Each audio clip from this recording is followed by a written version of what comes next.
And if you want to do introductions too, just so everyone knows. Yeah, that's a great idea. So, I'm Russ Berner. I'm Town Council, Mayor Pro Tem.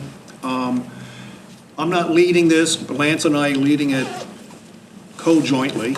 But the purpose of this gathering is at our last retreat 2 weeks or so ago, the discussion came up about what to do with short-term rentals. And we haven't had any revisions to the short-term rental ordinances for about 6 or 7 years or so. And so we want to revisit it. Things such as, do we want to limit? Do we like where we are? How are we going to enforce, et cetera, and so forth? There is not a specific agenda per se, other than it's the short-term rentals. And we want to gather input from the community and the members on this board to see if we should make changes to anything. So, Lance? I'm Lance. I'm also on the town council.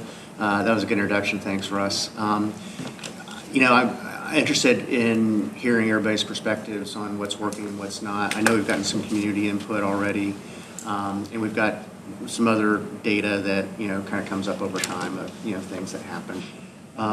As an aside, I live in Inlet Cove, and I'm chairing the Security and Safety Committee that started last summer.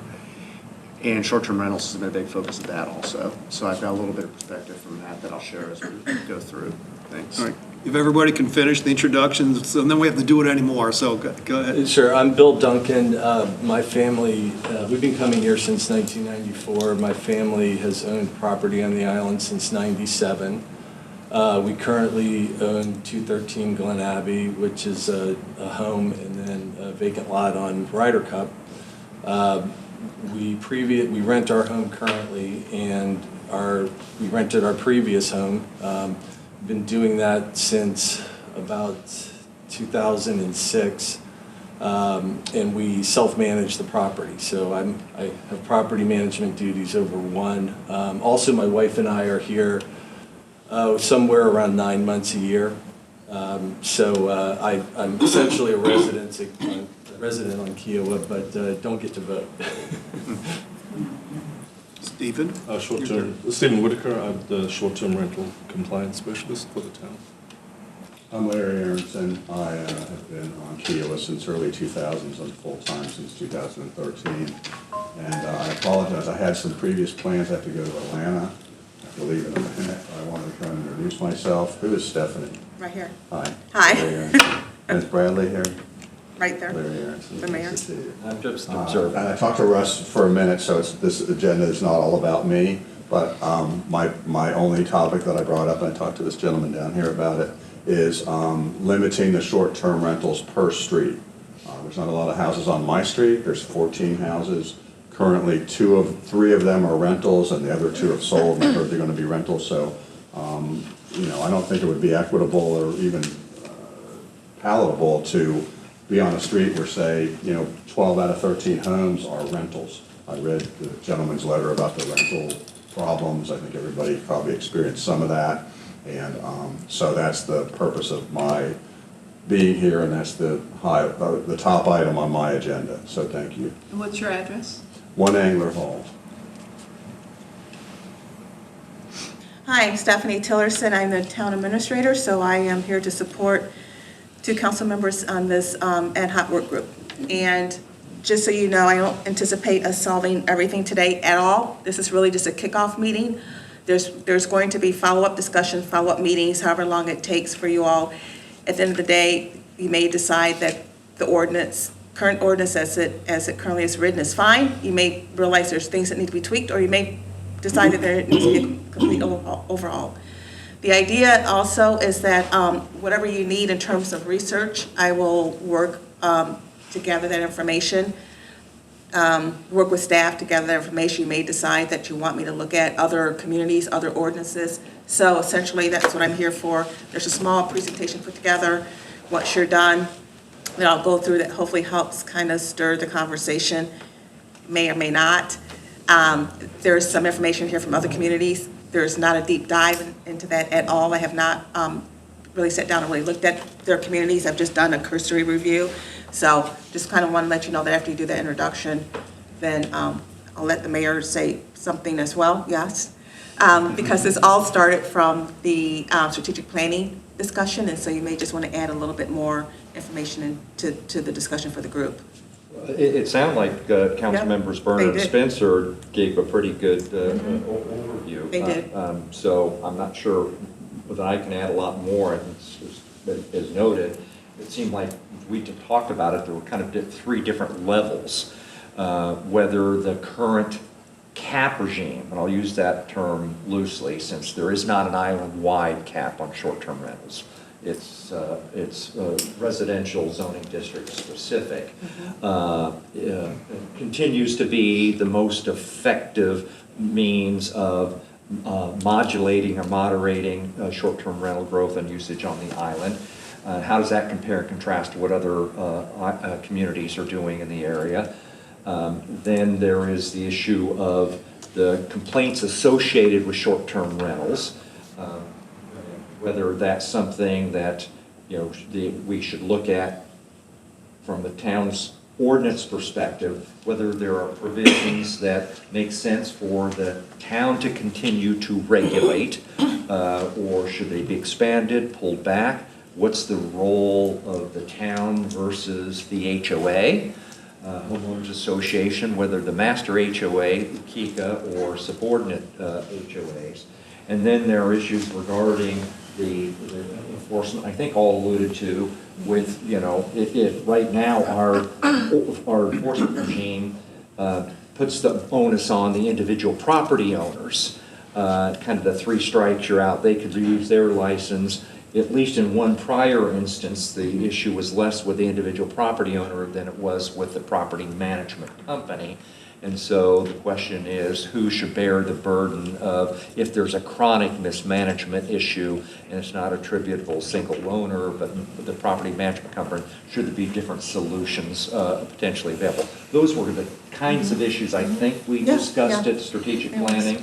And as you noted, it's been a while. I think Councilmember Berner knows it's been a while since we've looked at this, so. It's been a while, so that's why we're here. Thank you, Brad. Thank you. And if just people wondering who's around the table, we have Director. Yes, Craig Harris, Director of Public Safety for Town Kiawah. So the CSO CSOs officers. and evening enforcement. Meredith? And I'm Meredith Blair, I'm the Communications and Public Affairs Director for the town. But by the way, just one other thing, Stephanie knows she's pulling together. We want to gather as much data and information as possible to help inform the policymaking process. At the high level, that's simply looking at trend lines with regard to short-term rental properties currently on the island, where they're predominantly located, the number, growth or lack thereof, how we compare in terms of the number of short-term rental properties on the island to peer communities. What are the implications of being higher or lower? I think everybody's probably aware that over 30% of island dwelling units on the island have a short-term rental license. That seems to be significantly higher than many other similar communities. Are there issues associated with that or not? And then looking at, we've got pulled enforcement data regarding short-term rental properties, both enforced by, town, KICA issues related to livability, as well as the town's short-term rental license specific provisions dealing with parking and what else? Beach chairs beach and, gear, and bikes. bikes and things like that. Even towels over balconies, again, whether that's truly a public health, safety, or welfare issue. So we're trying to gather as much information as we can, as possible, and that's hopefully what this helps do. Roger, your You did turn. pretty good for not having anything to say. You know that. I was just waiting. Thunderous introductions. I'm Roger Warren. I'm president of the Kiawah Island Golf Resort. We are the largest property manager of short-term rental properties on the island. We've got 460 units that we currently manage. It's about a $50 million gross revenue business for us. Certainly the net is much less than our other businesses because of the fees that we pay to the owners. This feels like Groundhog Day to me because we've been here before. It's about every 5 or 6 years we come back and talk about what do we want to do with short-term rentals, and I think it's always a valuable discussion. I think that you're always going to hear from people who've had bad experiences. I think it's inevitable when you have the number of people who have short-term rental units in this environment that there are going to be issues. And I do believe that in the last 5 or 6 years since the last time we talked about this, the enforcement process for issues on the island has improved significantly. And I think that the process is there. It's not perfect, but I think it's much better than it was before. So I think we should recognize the successes too. This issue is not going to be an easy one for this group or for the community, because as even some of the letters that I read that were referenced problems, most people who end up owning property on Kiawah do so because they've spent time here in a short-term rental at some time in their life previous. And it may have been multiple times, it may have been 1 or 2 times, but the short-term rental process has been an important part of the turnover of the homes on the island and the property value of the property here, as everyone has had the opportunity to experience, well, most people have had the opportunity to look at or experience over the last 5 or 6 years. So there are any number, that 30% number of people who have short-term rentals, that'll be a very vociferous group of people. You know, once you stick the bear is going to talk about it. So this isn't, just from experience, it's going to be something that will have to be dealt with because it hits people where it hurts most. Many people, and you may not believe this, but many people own their property and they depend on that rental to help them pay for that property. So it's an emotional issue both ways. I'm glad to be here because I've been here 23 years and seen it all for that amount of time. I think we've had things that work, and I think we've had things that we said don't work, and I'm here to be supportive to the process and see when we get done that we've got a better short-term rental process than we have right now and can deal with some of the issues that people have. Thank you, Roger. Yeah. Good morning, my name's Gerald Hux. I'm here on behalf of Baker Ellis. Minus a short stint in Sea Island for about 4 years. I've done something in some form or fashion associated with Kiawah Island for over 20. And so I think it matters. I think finding the right balance, between, to echo what Roger says, it matters. We don't want to be Myrtle Beach. We don't want to be Folly. We want these rates and real estate valuations to hold. So what's the most responsible way to balance everything? Carol, last and Yeah, Carol Medendorp. I organize the Villa and Cottage Regime presidents, and so we have a council, a regime council. And so I'm here to represent them and have some issues that I've talked to Stephen about, some of them, and yeah, we'll get into that later. That's why I'm here. but no indoor pool discussion today. Okay. If I could recommend, by the way, especially based off the mayor's comments, I've forgotten about those points. I don't think we invited Kika, but if part of this conversation is livability Yes. and the role of Kika in the town and other entities, we might need to invite Kika going forward. Okay. And just if I could, in that regard, Kika is marching down the path of assuming responsibility for at least some initially and maybe all architectural review authority, which is kind of in the quality of life realm more than it is public health and safety, and gets into aesthetic considerations, and one might make the case that many of the types of things that you might want to regulate from a short-term rental standpoint kind of exist in the same realm.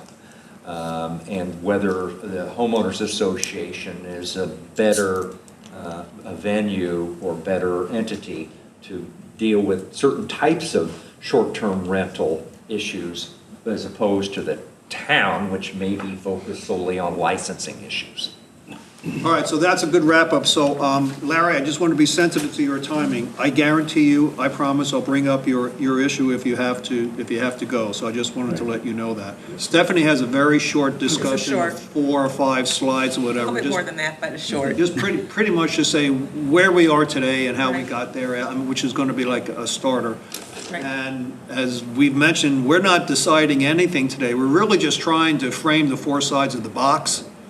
We'll have many more meetings, many more discussions, and much more public input. So I want to promise, if you have to leave, I will bring up your issue. Yes, sir. Okay. All right, Steph. Okay. Again, this is just a very kind of quick introduction, a little bit of, as Roger said, Groundhog Day. Kind of give some information about our current ordinance and then just moving forward from there. So we're not going to spend any time here because this was already discussed.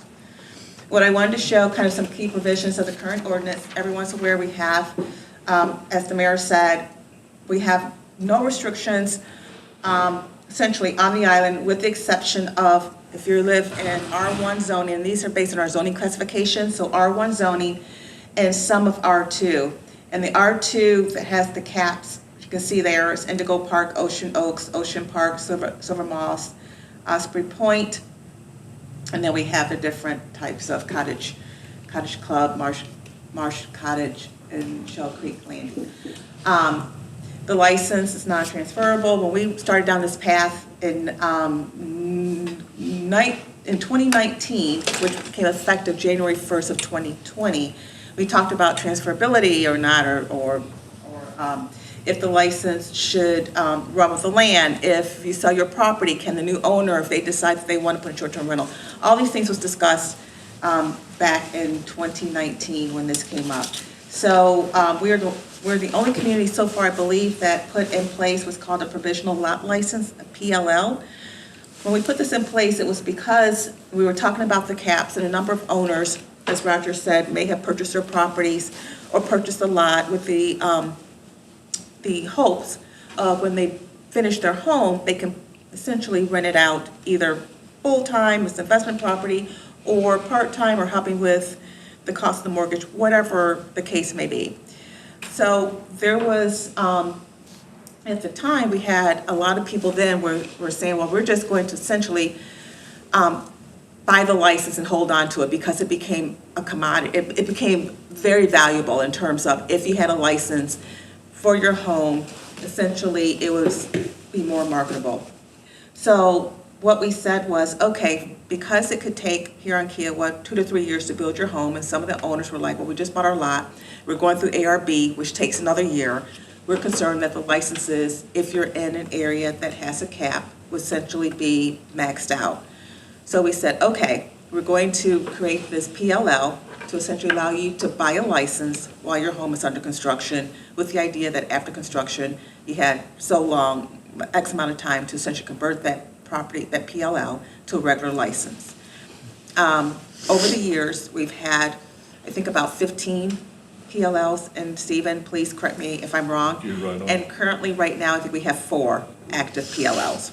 But once we had this ordinance in place, we've had about 15. So it's been used. Has the 3 years been a good time So frame? far, I believe so. I haven't heard of anyone with the PLL who have said no, and maybe there has been, and maybe there's been something through finance or through business license that extended it. But as far as I know, it's been, that 3 years kind of been a good spot for us. But Stephanie, has there actually been a need to have the PLL? There has not been a need. Because there is not, I don't think we've actually gotten close to the cap in No. any of the capped areas. Correct. There's not a need, but of course, owners are concerned that if for some reason we reach that and they didn't get their license, and because right now, in order to get if we didn't have the PLL, you wouldn't be able to get the license because your property's not technically in a short-term rental. So this was essentially a bridge to allow people to get a license until their home was completed. Brad, my house was built with one of the PLL licenses, and there is absolutely a need for that. Looking backwards, we've had 6 pretty good years in the real estate market. But if you were to start development of a vacant lot and any changes happened in the real estate market, it's highly likely, like happened in '08, that those licenses would get gobbled up quickly. So there has to be an avenue for someone who's invested money, significant amount of money in a vacant lot, to start spending millions more to develop it, knowing that there is a pot of gold at the end of the rainbow. I guess appreciate that. It was just my understanding, but we're looking at the data that it's only like a 14 or 15% actual. I think it's about 17, but yeah. 17. It's some. About 16, 17%. Some, but not in R1. Is it 17? Or? But it's not divided between it's for the cap area, R1 and some of the R2. Okay, so there's been a fair amount of headroom. Now, could that headroom disappear depending on market conditions? But my understanding is we've never gotten close to the cap in the areas that are capped. And I'm just pointing out that's a different issue than whether there is a need for a provisional lot license. I can see why the peace of mind would be helpful, especially if there's unforeseen events that you're trying to avoid. Financial destruction is not a good way to start an investment. Yeah. But, I mean, you want to eliminate those things. On this slide, the only thing that I want to point out that's something that this ad hoc group can definitely take a look at, because this discussion came up when we looked at this ordinance, and it still comes up today, is our occupancy limits. Right now, we do 2 persons per bedroom plus 2. So, as an example here, if you have a 4-bedroom home, you're allowed to have 10 max. And that has been discussed as, should the town eliminate that plus 2? That has come up every time we bring this discussion up, and it probably will come up again. So, of course, if you have a 6-bedroom house, you can have up to 14 people. But some feel like eliminating that plus 2 could help reduce, obviously, occupancy, but other concerns that people may have with regards to parking. But I think our current ordinance has addressed parking in terms of, we now go out and do inspections in terms of how many cars can actually fit. We require advertisement, so on your advertisement, you have to put your max amount on there. You have to put how many cars are allowed on there. You have to put your short-term rental license number on there. You have to put, in terms of the contact person. So there's a number of things now in advertisement that we do require. And I will say, when we put this in place, of course, in 2019, I think we were kind of leading the pack a little bit in terms of other communities, because right when we put these things in place, we had a number of other communities reach out to us and kind of mirrored their ordinance off of ours. Now, they may have now scaled back or made it more restrictive, but a lot of the different communities were looking to us in terms of our ordinance. Stephanie, what was the reason for having +2 per dwelling? So unfortunately, I can't tell you the reason. This is something, I've been here since 2015, and that was always a requirement. Could have a sleep sofa. Pardon me? Because every house could have a sleep sofa. I don't know if it was In the because, bedrooms, that may have been, I'm not. For children and kids, I mean, babies. Yeah. Yeah, I'm not sure when the town put that in that predated me, so I'm I not sure could be what was wrong, but my the. understanding that's a reason. county code issue. I Pardon me? think that's where it came from. I think it's a building code issue. No. No?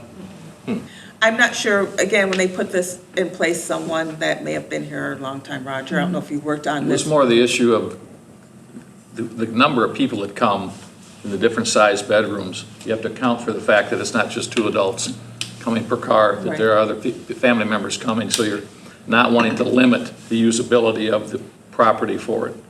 Okay, and that makes sense. Let's see here.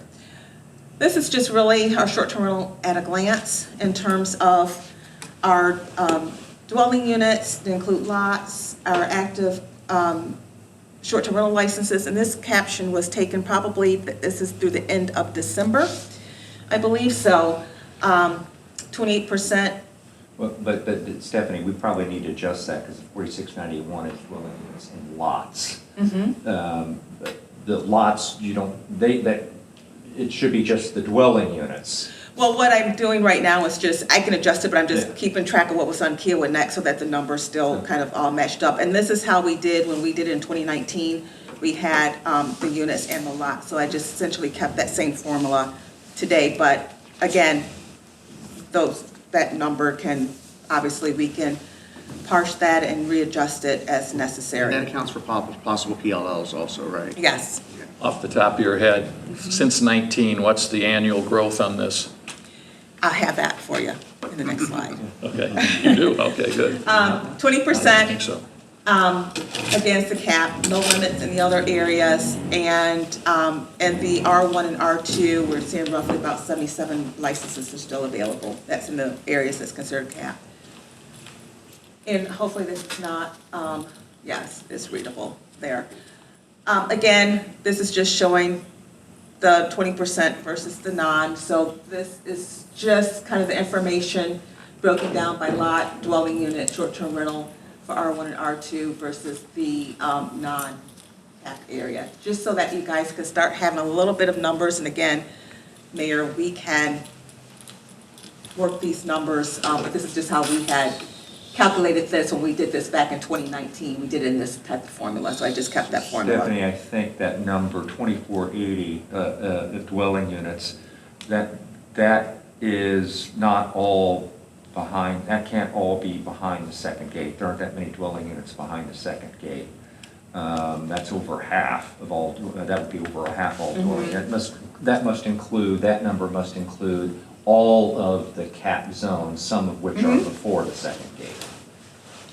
Maybe single-family homes? Yeah, Single family, it's single-family homes, most of yeah. it's single family behind the gate, so you could have more single family homes behind the gate than you've got in front of it because of all the multifamily dwellings. Well, all I'm saying is, her header up there It is says behind the second gate, but with there are R1 and R2. 2,480 dwelling units behind the V gate. So it should just be R1 and R2. Yeah, okay.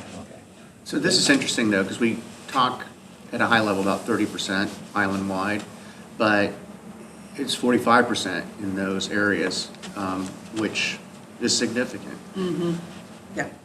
For the areas, because they don't have You're caps. saying it's 45% in zoning areas, which in the largest one, the two of them are R2 and R3. Right. R3 being the multifamily. R3. That's what I was wondering, Right, yeah. yeah. So that would be more intensely focused on the front part of the island Right. rather than the back. Correct. And that was the plan originally as they built, to have multifamily up front and single family out the back. That's correct. So the other areas include the Cape, the regimes, timbers. It wouldn't, Okay. The Cape it wouldn't is in include our timbers regime. It would either. not include timber? All right, so it's including all of the regimes, which is why it's so high. Is the timbers not considered multifamily?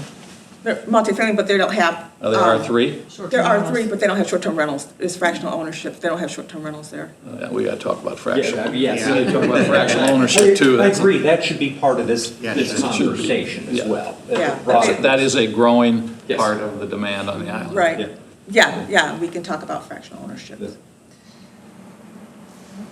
So basically, just back up one second. So the 45%, Can you that's introduce, East Beach and West Beach versus Vanderhorst. Is that what we're saying? can you introduce yourself for the record? I am sorry. My name is Jeanette Lawson. I'm Kiawah Island Getaways.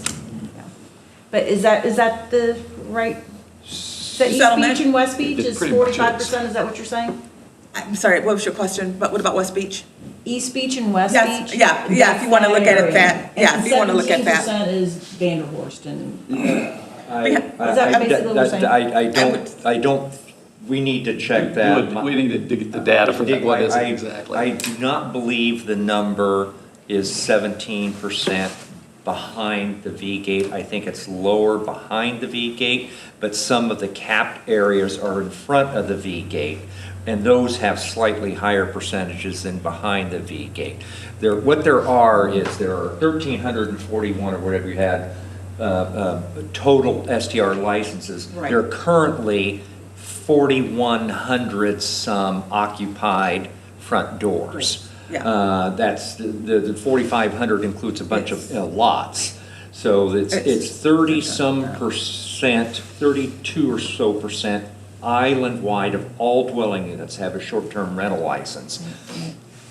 But yes, the numbers are it's probably, we'd have to look, I would think, we parse a We little have- further, lower than 17% behind the second gate.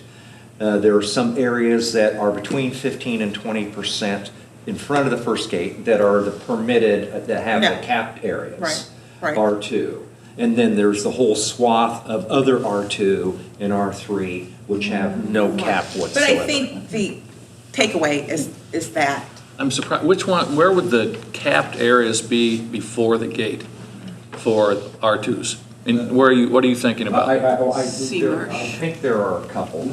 Sea Marsh, any of the single families. so those are the areas there, that's R2, the asterisk, for R2. Maybe none of those are. Maybe none of those are before the. I didn't think when the discussion was had about this, all of the caps were behind Yeah. the V gate. The second gate. Yeah, that's Okay. right. But not all of the areas behind V gate are capped. No, there were select areas. Right. Okay. That's Right. what it is, Yeah. yeah. And so, Yeah. but you have, I Because- guess, so part of the issue is then you have before the second gate, you have a lot of multifamily, but you also have a lot of single-family Correct. neighborhoods. I'd just like to know what the split is between single-family and multifamily before the first Beach area? gate. Huh? The Atlantic Beach area and those. No, and just the whole, yeah, I just want to know the actual numbers of what single-family and then So the, one of the villas. things we did want to calculate, and we didn't, parsing the numbers, is how many dwelling units are there behind the second gate? Right. And then how many are obviously in front of the first gate and then the second gate? And then how does that divide between single family and multifamily? might be interesting to see how, and who's really doing all of the Yeah. short-term rentals. And where'd you get your 1870 number Is in the east, behind the first gate. under other areas? Those numbers come from essentially our database. Who's asking? Carol? Carol, it comes from, right now, we're getting it from the Charleston County Tax Parcel Information is where this was pulled from the Finance Department. And then also we pulled some of it from our Kiawah Next So by that, the numbers. that number is different than our number for, So we Regime and need villas. to, we've Yeah. been pulling from different, Yeah. I'm not sure that 4,300 lines up with Kiawah Next. We've got, it's. I Well, the was thinking 43 four- does line up for, I thinking looked it was at. 4,100 something. John's No, not here. I Okay. actually pulled the sheet. Okay, It does line up with the numbers. I wanted to make sure, because right now, and one of the things I will say, we're gonna have to work further on lining this up because I pulled from Kiawah Next that has a number, and then what Finance Department gave me, there was there were some differences in probably about 100 or so. It wasn't a huge difference, but there's a difference, so we still have to make sure those numbers talk, because they weren't quite talking when I looked at this. So do not get hung up on specific numbers, but the percentages are gonna be about, probably more accurate, probably correct, but then the numbers are gonna be slightly off. But I did pull from Kiawah Next numbers and then finance numbers, what they gave me, which they pulled from the Charleston County parcel data.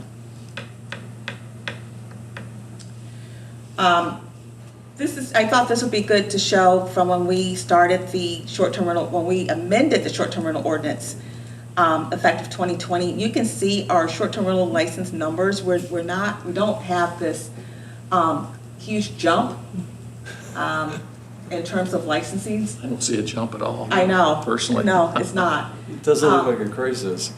No, it shows, essentially, I did kind of the net change down there, which was about less 43 licenses, so there's not a big, I'm not sure I understand the numbers. In fact, if you had 1,372 licenses in 20, property licenses, and that's 18%. And then you get to 13 and 29, and you go down just 1% to 17%. And these are essentially probably rounding up in averages, it's not gonna be So like I would ask. 17.21 or 16, if it's 16.79, it's just gonna round it up to 17 or 17. 18% of what? Of essentially the licenses. It says up the cap on top, but, so this is a surprising stat because we all feel it's more crowded since COVID. is, and they're mostly people who are living And it in their has to, because we properties. don't have the Must be. pre-COVID numbers, but even the pre-COVID numbers, the numbers are gonna be about the same in terms of property licenses. Yeah. Well, the club tracks this too. Of course, we didn't have the caps then, but the license numbers then So one, track. there may be a reason for the decline in 2025. Dorota's not here, but she and I had this conversation. I think there previously was double counting. That is, individual property owners' license on a property, and That sometimes always screws up the and the data. property management company holding a license on that property. which There I- was about 60 plus where one property has a double license. Well, and I believe the number, that's been corrected in the 2025 numbers. And so it may not be apples to apples in the 2025 numbers to some prior years. So you feel, But that's, Brad, yeah, that again, that's about 60. 1329 is properties. accurate? What's Pardon me? that? Last year is more accurate than previous? In terms of the number of front doors, the actual dwelling units that have a short-term license. Okay. In prior, it's, again, about 60. It's about appeared 60. That there were. 60 to 65. There were both a individual property owner had a license, and the property management company had a license on that. And so we were counting the total, but that was double counting 60. So for the sake of discussion, if the 1329 is reflective of the number of short-term rental licenses, Not licenses, property. So the 1329 is gonna be No. reflective of the Yeah, it property. is, yes. let's just say it was, Yeah. okay? Yeah. Then we know that, I think everyone knows intuitively or knows by seeing numbers, that since 20, we've had significant growth in new building on the island. Yep. So we have a smaller percentage with more homes available for it. And so you That's go very back to, surprising. yeah, I think Russ just said it, the assumption was that it's growing, that the short-term rental and the amount of people here for it is growing, and statistically, that may not be the case. I think you're absolutely right, Roger. We looked at this before in It's context of pretty flat. numbers. The number of properties, actual number of properties that had short-term rental license has been relatively flat. But it seems that the number 300 or so single-family units that have come on since the last 3 or 4 years, a relatively low percentage of them have pulled short-term rental license. Plus, you think about the biggest multifamily development since then, which is the Cape, 80, that doesn't have short-term rentals. Right, So that yeah. Yeah. counts kind of for the flat. So then for this committee, as you go through it, if you're trying to identify issues that we're dealing with, if one of the issues was, are we growing our short-term rentals too fast, or do we want to control it? That's one issue that the data would say maybe that's not as big a problem as everybody thinks. But that doesn't change the perception by people who live here that there are issues that occur too frequently that can be attributed to short-term renters. And how do you deal with that more effectively than maybe we have? I'm just trying to Yeah, get no, to so a you're trying to goal. frame it, which is the whole purpose of this meeting. So it dovetails, though, into an earlier comment. Being on town council, I know this, that the amount of infractions from these short-term rentals have really gone down. We're doing a good job. So I guess the overall global question is then, what is the problem or problems we're trying to solve for? So if you flip it though, flip it towards regimes, then it's the opposite. You're doing all this development out, Ocean Park and all those extra homes all over that aren't renting out. The numbers are staying the same, which means in the regimes, in the multifamilies, it is growing.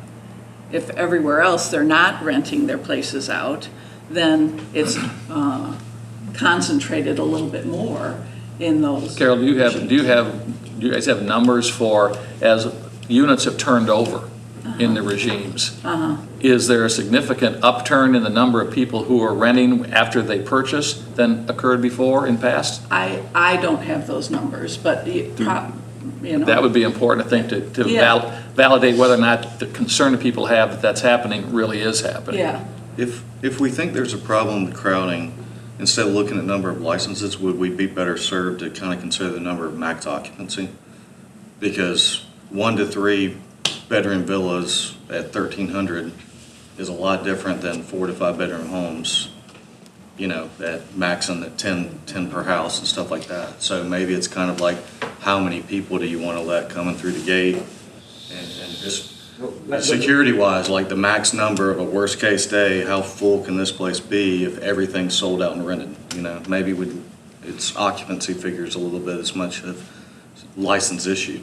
What, Roger, you guys, don't think you guys publish for CVB your occupancy numbers? Try not to. CVB does capture short-term rental occupancy data.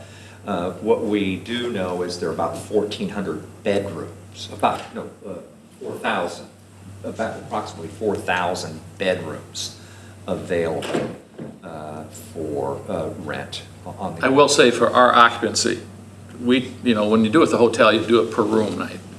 When we do it for the, our villa product, villa and home product, we count the facility as one.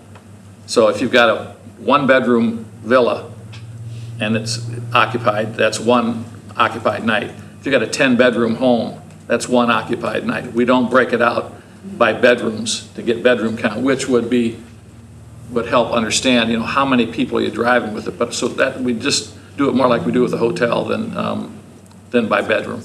But we could. I mean, we have all that data if we wanted to break it down. But going back to, you know, residents feeling like the island's more crowded and, you know, the instinct, a lot of things get blamed on renters, some are fair, some aren't. But going back to that, you still have to go back to Stephanie's chart and say, you know, look, the number of rentals has not increased significantly, but what has increased dramatically since COVID is the number of days that owners spend on the island, whether they rent or not. Absolutely. And just look at the T-sheet at Our owner River occupancy's Course if you been way want up. Well, look at our golf, both golf, all the activities, the ancillary, the golf courses and so forth are way up.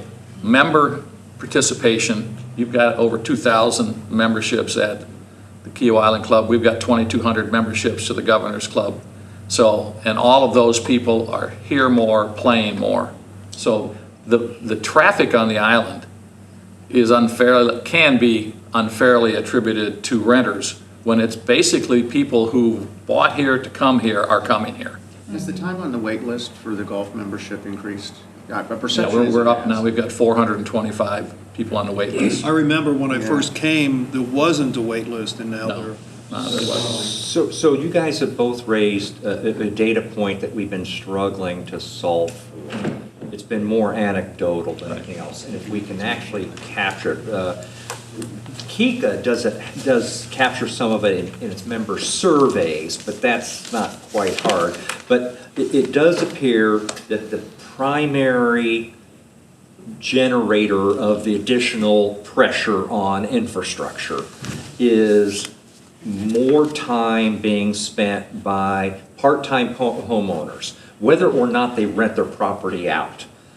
They used to spend 10 to 15 to 20% of the time. Now they're spending 20 to 25 to 30%. And depending on their tax situation, because they only spend so many nights if they're renting. They go right up to the limit. But it would be, if we begin to capture that, because we know that there's only been approximately 300 additional new single-family properties that have come online over the last 5 years. That doesn't move the needle in and of itself that much. Short-term rentals have been flat. Occupancy levels have been relatively flat over that period of time. You would have more insight, you all would have more insight than that, but that's at least based on the CVB data. So if there is in fact more stuff going on in the island, it seems it has to be attributed to the part-time property owners spending more time here. That's the biggest driving factor. And we could begin to quantify that a little bit more. And if they're doing repairs, they could spend more nights. If that's allowed. I think that kind of data can be developed, and I think it might be eye-opening for people to understand. It's just their neighbors spending more time. Yeah, and that would explain potentially the reason why there's a drop in the short-term rental licenses, because those owners are now staying here longer and took it out of the rental program. But we only saw R1 and R2 in that slide. We didn't see. It was others. Let me give you a data point just a second before I go. 2020, we were coming, in 21, we were coming out of COVID. There was, if you remember 21, it was a massive real estate year. Yeah. And we dropped in our villa rental program. We had been above 425, 440 forever. We went below 400. We had a number of people who were on our program who sold, and the people who came in decided not to get on a program. They were going to be here themselves. And so we were adjusting what our numbers are going to be. That is inexorably going back up. And I don't know what's happening at the other rental companies. And it may be there, it may be just us, I don't know. But there is some appetite for people who did buy, who now may want to rent. But it's not as much as anybody thinks. So what's going up is less renters. Yes. I saw this slide, Stephanie, but the next slide only is R1, R2 that I think people are okay. drawing conclusions from. Yeah. We don't have a comparable slide for the other 45%. I didn't realize that, yeah. I just want us to do faulty conclusions based Yeah, off of just a yeah. part of the data. Yeah. So we have 1329 current licenses. So this slide here is showing all the licenses. Over to the right was just showing the cap utilization. And then we talked about a little bit of the enforcement piece and kind of I'm just showing kind of the key takeaways here. It's when we started this, when we amended the ordinance, it was really because we had a lot of complaints with regards to short-term rental and probably the town's not really doing a very good job in enforcing. After we amended the ordinance, we, council at the time, was making a big push in enforcing our short-term rental ordinance, our new short-term rental ordinance that dealt with bikes, towels over the rack, et cetera, et cetera. And we then had a evening code enforcement team that went around. They worked with our daytime code enforcement team, but our evening code enforcement team went around and specifically really tackled the short-term rentals. And as you guys can see, one of the big things was the beach gear and bicycle storage accounted for about 83% of the short-term rental violations. I believe some of those are also in Kika's covenants, but we also put it in our short-term rental ordinance that then required us to enforce our ordinance. But then there's been a decline. So these are just numbers that I had Director Harris pull for me, essentially just showing where we're at. We were, writing a lot of warning letters back in 2020 to where we're at today in 2025. So data can say a lot of things, depending on how you collect the data and how you right, portray the data. and how you. I mean, I think, Roger, you made the comment that since 2020, enforcement's better, so that may be an indicator as well. But one, I think when I see numbers like this, it could tell me that the program's working and keep the program going. It's corrected what was going on before, and so that's been the trend, and then it's perhaps leveling out. I would say that, and I also would add that I think they probably have prior to the amended ordinance, but I think the property management companies have taken a real more active position in enforcing their own properties that they manage, which is how essentially the town, because when we went into this, we said, let's be partners in enforcement. We don't want to just write a bunch of tickets. We want the property management companies to essentially be a partner with the town, enforce your own properties. If you do not, there's consequences, not for you per se, but for the owner, because they can lose their license. Well, and partners in enforcement is a good term. When I was meeting with the town and Kika, because of the Inlet Cove security and safety issues, are the changes in the numbers because of what the spotlight's being put on certain things? And then I wonder, what about dog leash law? Renters are bringing dogs, so there's, pressure of dogs. And, are the leash violations renters or full-time residents or visitors? I think there's a lot more data that contributes to the picture of this. So I can tell you, I was pursuing the dog violation issue, and Barrier Island informed me that they've started collecting data, and the majority of the violations are owners. And they know that because they would approach somebody who had a dog improperly off leash or whatever, and they would ask the question, are you aware of the dog leash laws on the island? And he said, and the response was, yes, I live here, I know what they are. So anecdotal, but. Yes, I it see- is. I see turnover of people that I don't recognize that person and that dog off leash pretty consistently. So, So I think hope we there's don't more make data than decisions just this. based on anecdotal. Yeah. My microcosm, but. okay, So Stephanie, I think it'd be helpful to decide what other data contributes to yeah, the issue. okay. Again, I want to perceived emphasize that that number of short-term rental violations, that is only those ordinance provisions that are Exactly. specifically related to short-term rental license, which is number of vehicles parked and bike and beach gear and towels on the balcony. There are only one or two others. They aren't other issues that may or may not be associated with visitors to the island or short-term rentals that may involve other code Right, violations. right, yeah. That's not captured in Right, this. yeah. Right. Stephanie, I have a question about this. You know, a lot of times, 90% of the problem is attributed to 10% of the Yeah. sample.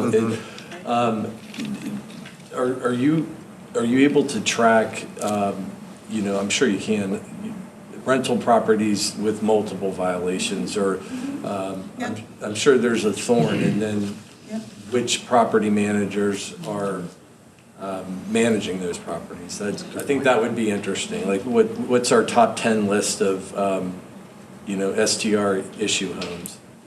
Yeah, we're able to track that. One of the things, in regards to your question, if you have a property that has had multiple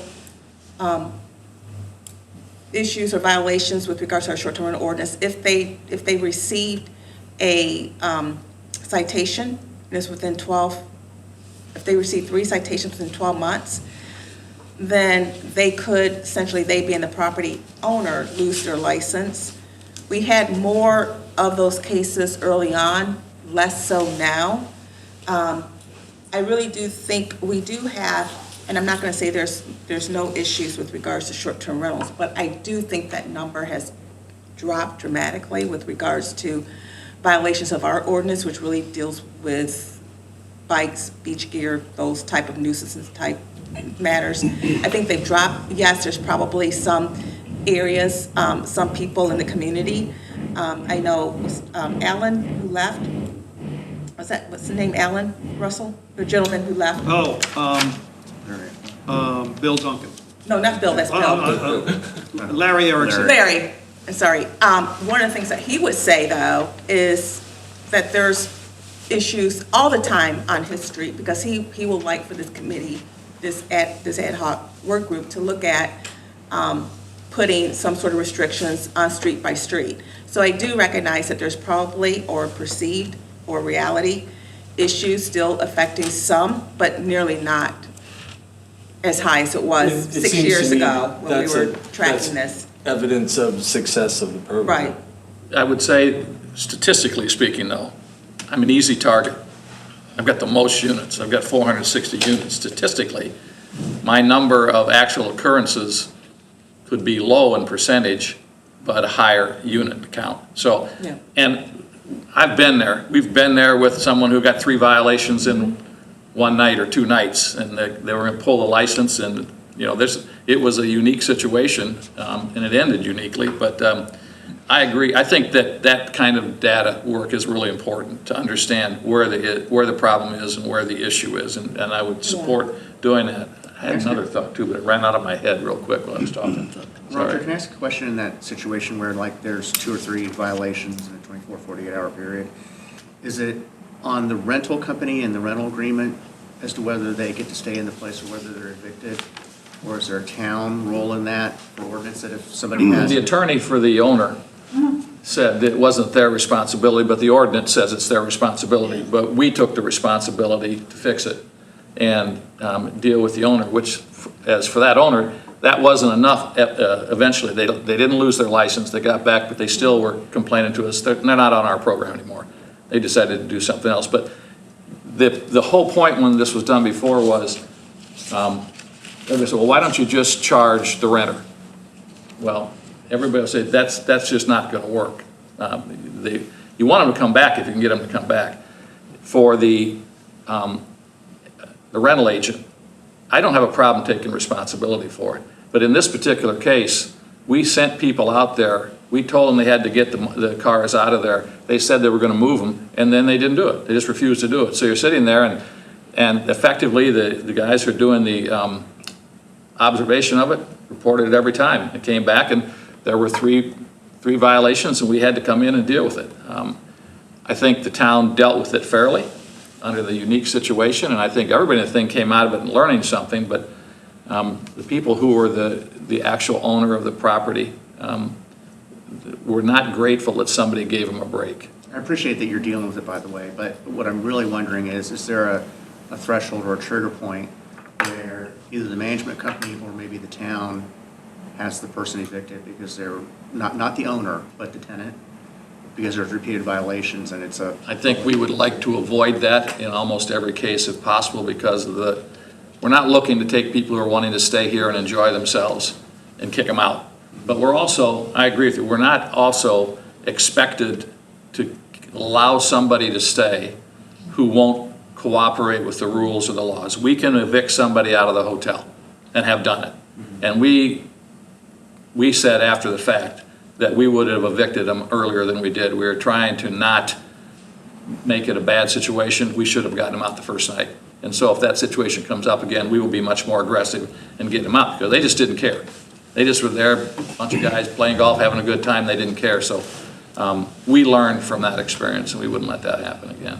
Okay, thank you. Those are excellent points about, dealing with a bad party. And that's a discussion that what I was really more interested in, though, is can we identify problem properties where, one rental party where you have lots of violations is an issue, but a house or condo or whatever that continues to receive violations. We can parse that information within our permitting system to look at essentially if house 123 on this street is a short-term rental, and over the last year or 2 or 3 years, they've had 15 violations reported on that property. Is that what you're essentially that's asking? exactly what I personally think that that's the management company's responsibility. If you've got an absent owner who's contracting with the management company, and that kind of behavior is persistent, the management company is the issue. And I think that It's all about communication. To me, it's all about communication. If we don't communicate properly to the guest doesn't know what the rules are. So you have to communicate what's expected when they arrive on the island. And then but it's also on the guest then. Once the guest is properly educated, I don't think we should kowtow to them. If they're not behaving, I do not invite them back. I'm glad you said that. I wasn't going to jump to something like this yet, but I'm wondering if one of the outcomes of this is a visual aid that is standard across the island of these are the key things, the 4 or 5 things, not the whole ordinance, but the 4 or 5 key things of your dog must be on a leash and clean up after your dog, respect your neighbors, whatever the right stuff is. Because I get a perception that when I see dog poop bags laying on the side of the road stuff, there's a perception that renters sometimes think everybody here is renting. And they don't realize that a lot of people live here. And so just, those common courtesy and respect reminders, maybe the town has that as a visual aid that's required to go up.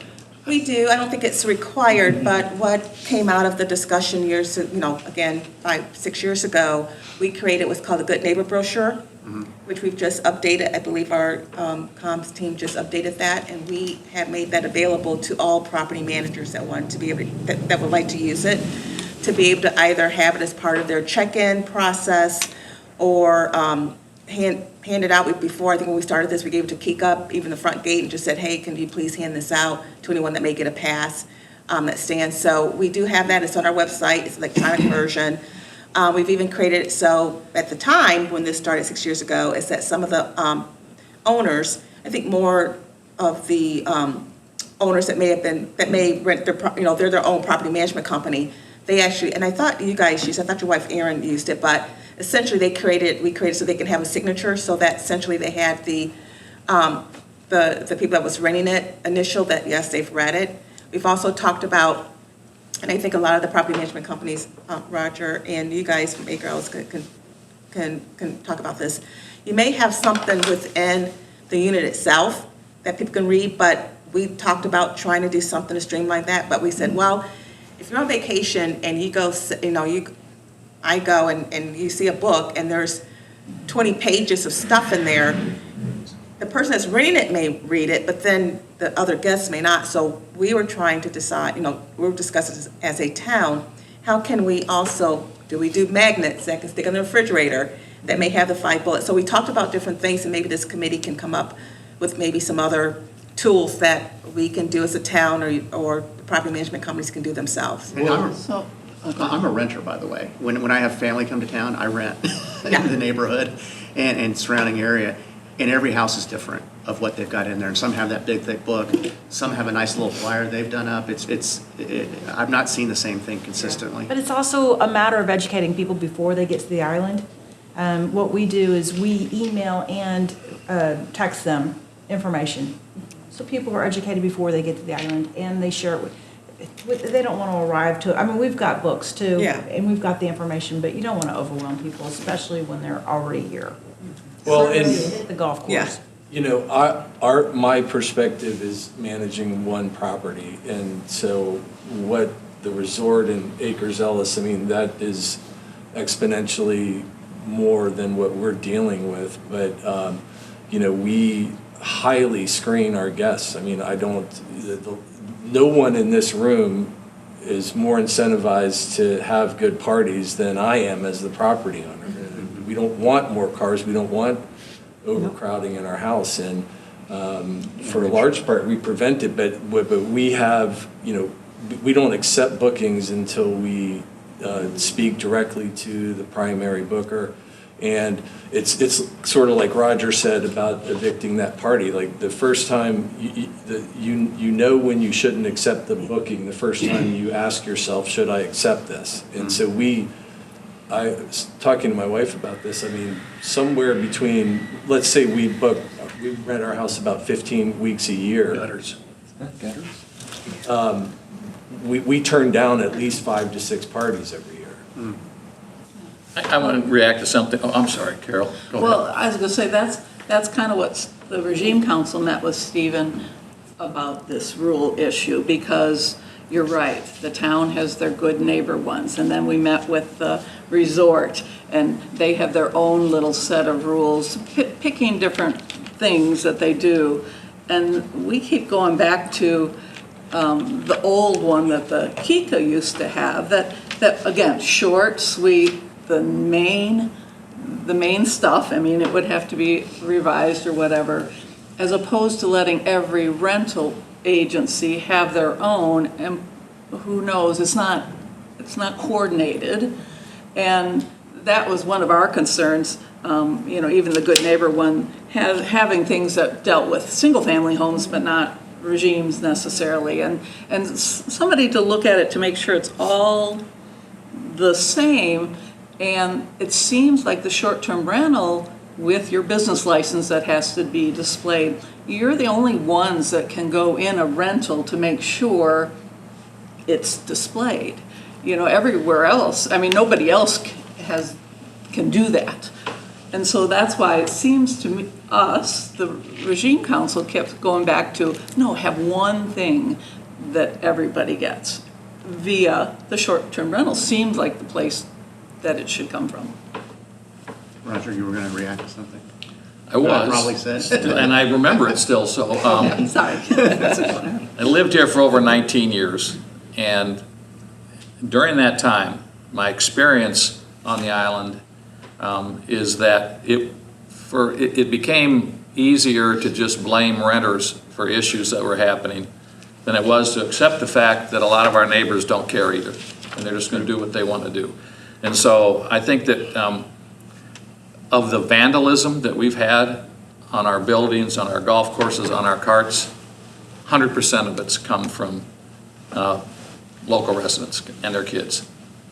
We've never been able to tie any vandalism to a guest or their kids when we got caught. The ones we've caught have always been people who live here. So I'm kind of jaded in that regard. I want to just caution that we've got to make sure that we have, again, good data. Who's really doing this? And so that we can make decisions that are good for that. But I think that, Carol, I understand the concern about everybody having the same set of rules. And if there's somebody that can craft it better than we can craft it and everybody can use the same one, I'm not opposed to that. But it is not something that they're going to read that's going to have an impact. It's going to be the conversations that you have when you book the reservation, when we're here, when we're checking them into the reservation, when our people are going in and cleaning for long-term stays and they're there, it's communication there. I think that the communication process is the key, and getting feedback if we find people who are renting that aren't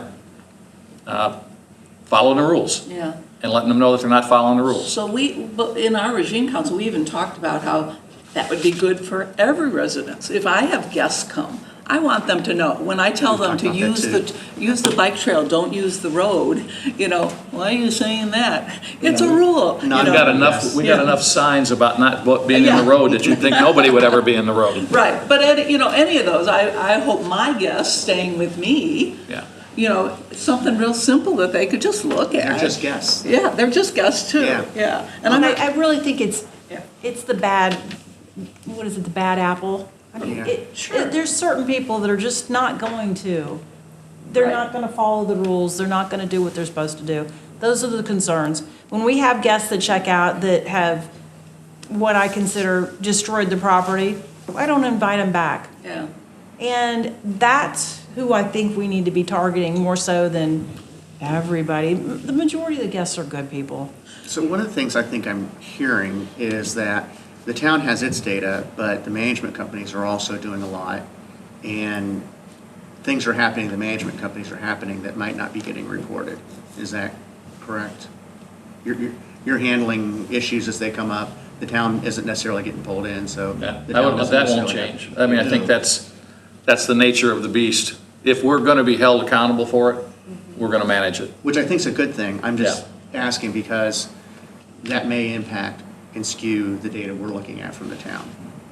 I got a question, Roger, and I missed the introductions. I'm Gene Hutchinson, Ocean Woods Neighborhood on the board, and I guess on the ad hoc committee. Yes, you didn't even know. So occasionally through the neighborhood, I see the Kiawah Resort security, and I was curious, do you have sort of a shadow compliance sort of monitoring that you're doing with your properties to say, just do a drive-by and see if there's cars on the Pine We Straw? actually, when this whole program started in 2020-21, we initially got feedback, which we didn't have before, that we had a lot of non-compliance. And so we didn't want that. And so we basically shadowed and tried to get to where they were going to go first and talk to people. When we saw it, we talked to them. So we were basically the first ones in, and then the town. So anytime we got something after that, we had somebody, we knew it was, we had seen it, we had talked to them about it. In many cases, we had moved it to get the bikes in the right location. And then if they had been out again and the town came through and caught it, then we had someone who wasn't cooperating and went to them and said, you're not cooperating, and warned them about having to leave if they didn't do it. So we have nighttime staff. In fact, if you're short nighttime staff right now in your supervision, we can do an ad hoc contract just to go out there and get it done in a short term. You've got to agree to the T's and C's. I would, I'd see the white Kika security, I'd see the black code compliance, and then occasionally I'd see resort, and I'm like, what are they doing? And I thought, it has to be, they're doing shadow drive-bys to make sure Looking there's at the not properties problems. we manage, So I was just curious. Separately, the other thing I guess I'm worried about, if you're looking for bad actors in the whole scheme, you've got the 3 strikes, but I worry that the warnings, which are great, I mean, warnings help to encourage compliance, but aren't we worried that you may be missing a trend, because if somebody's renting for 3 days or a week, they get warned, we've modified the behavior of that person, but are we really aiming at that one renter for that week, or are we aiming to modify the behavior of the rental property, which is not that one group, it's the management company and it's the owner? And if they're only worried about the 3 strikes warnings or the 3 strike citations, violations, and the warnings aren't being tracked, then we're missing something with that property. We could say, oh, well, let's keep an eye on the property that has 2 violations, but miss the property that has 28 warnings, and those are just ignored. I don't know, are we tracking the warnings at all? Yeah. Anyways, just, Steve, you may want to answer. Or Craig, we're able to track the warnings because even the written warnings, and even verbal, I believe, there's our CSO officers are supposed to log it into our code enforcement system so that we're able to track that this home had received, probably didn't get a citation, but this home received X amount of warnings. Now it could be different, obviously renters receiving it, but that this particular property, for whatever reason, we've had to go to this house X amount of time in a month or a year. Also, if we have to go to a home multiple times, we're essentially going to elevate our enforcement. We're not going to potentially just give warnings. Also, when we send the information, we send it to the property owner and the property management company, so that they're both getting notified that, hey, an incident occurred here that violated our short-term rental ordinance, et cetera. So I mean, I think to answer your question, or maybe your question is that if we have a home that has had X amount of violations, it could be 15 different incidents that took place. So what's the problem? Is it that the property management company is not really enforcing or watching that home, because we keep sending warning letters for different incidents, for each incident that occurred? I just worry that a warning may end up being sort of a free pass, and it's only the citations when they sit up and take notice. They being, set aside. The owner, sure, during the property period of time that the property's occupied, you want the renters to follow the rules. And in that case, a warning, be that at the property, for beach patrol on the beach, you're just modifying behavior, and they still have a decent time on Kiawah, which we want everybody to have. But if you have, then those renters are gone, and then there's this complete reset. So are we only looking at citations, because those are the ones where you get one if you're renting a property, you're like, oh, I better look out. You get 2, you really sit up and take notice. Yeah. But if these warnings are happening and that's not causing anybody to sweat at the rental companies or the owners, then, it's really only affecting the renters that are there for that period of time.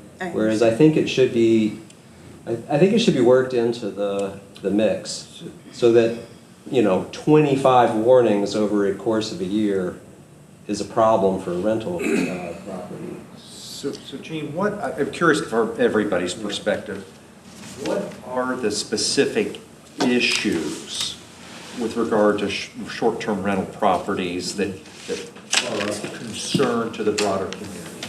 Because all our warnings, those warnings, you'll see in our data, it's primarily just too many bikes not stored overnight inside, and maybe some beach paraphernalia left out. That's basically what. Or cars. What's that? Or cars.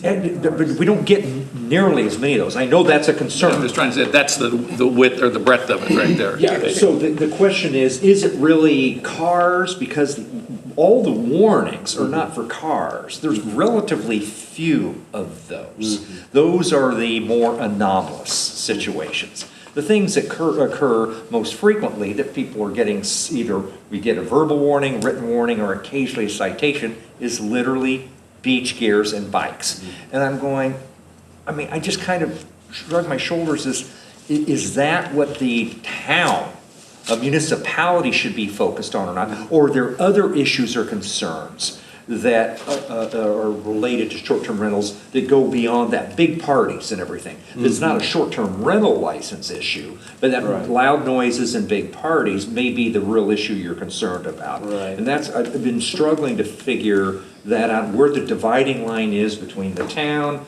Kika, and the individual regimes to enforce these things. Yeah, and I think I can only speak from, Ocean Woods is unique in the sense that almost all of our, all but one property, it's 2 cars only.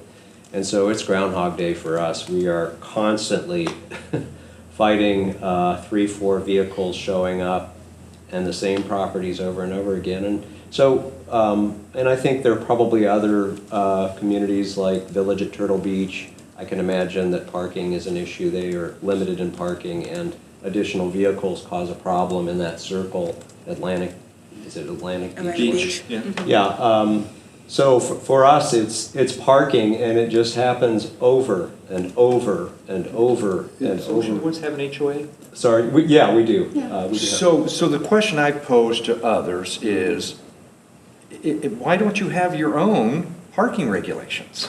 See, And you enforce that. That's what we did in Riverview.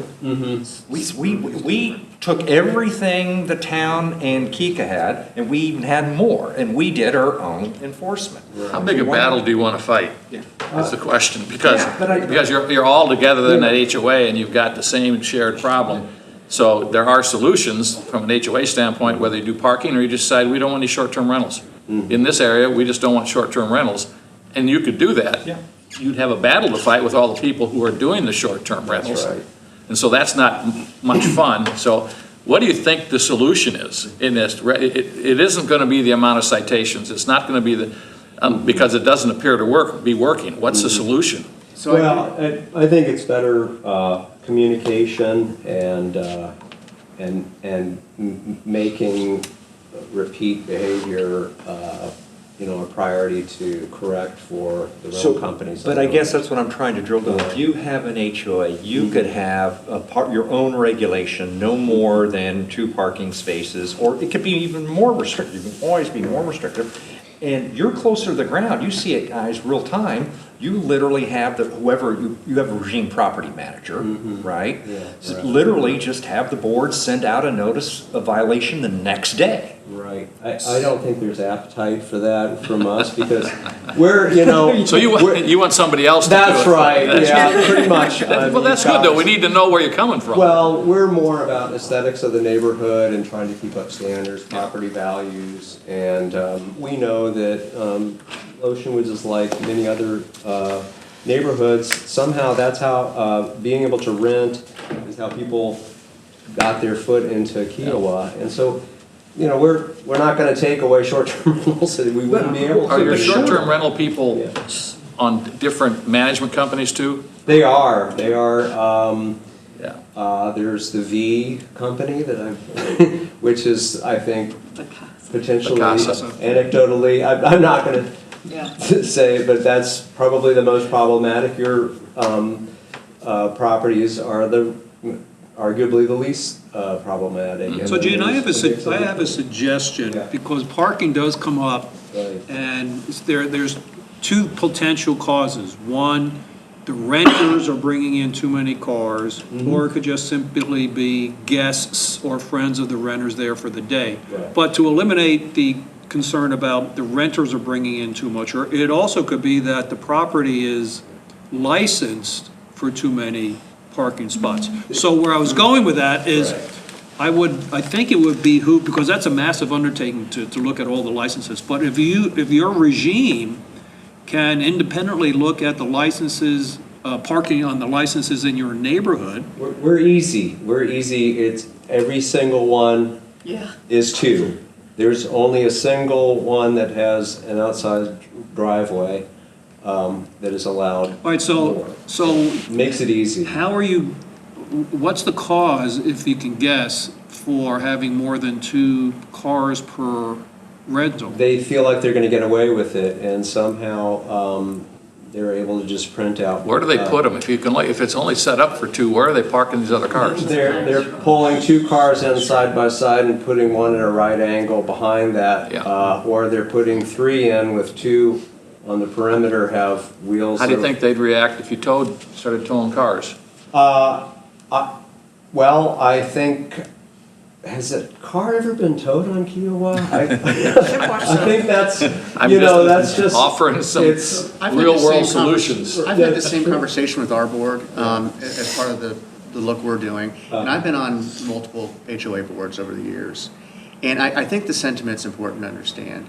Because as much as we have the conversation that the people who own properties that rent are our neighbors, and we want their renters to be neighborly in how they behave, it's hard for neighbors to enforce on neighbors. It really is. And it creates an environment in the community. Well, if you like getting the finger when you're walking to the beach, go right ahead. And I think it's complicated by, I've taken a look at things I see across the island, and not all the people on the HOA boards are full-time residents or even part-time residents. So they're really not having the same experience that you're describing.